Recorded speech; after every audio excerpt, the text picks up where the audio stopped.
იცით რა, ვენეციის კომისია ზოგადად აფასებს კონსტიტუციის შესაბამისობას თალკე მუხლები იქნება თუ მთლიანობაში, რამდენად არის დემოკრატიულობის ხარისხი, ადამიანის უფლებები და ასე შემდეგ, ხელისუფლების დანაწილება, ანუ აფასებს მის თეორიულ ნაწილს, მაგრამ ვენეციის კომისიას ბუნებრივი არ შეუძლია იცოდეს, რას პოლიტიკური გარემო გვაქვს ჩვენ ქვეყანაში.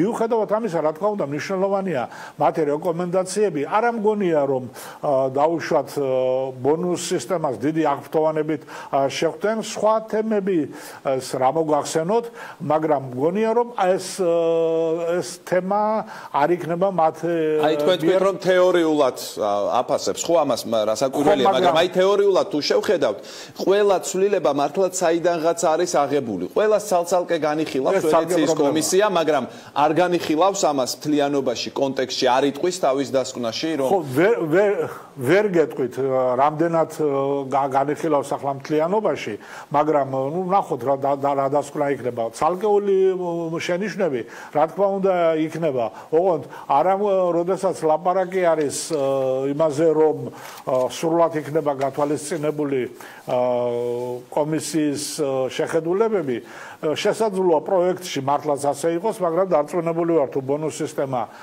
მოიხსნა, პროპორციული სისტემას პარლამენტში ხარდაჭერა არ ექნება და დაგვრჩება საარჩევნოდ ისეთივე მოდელი, რომელი მოდელიც დღეს არის. ძალიან დიდი მადლობა, რომ მონაწილეობდით ჩვენს გადაცემაში. ვახტანგ ძაბირაძე იყო ჩვენი სტუმარი. ამით დღევანდელი გადაცემა დასრულებულია.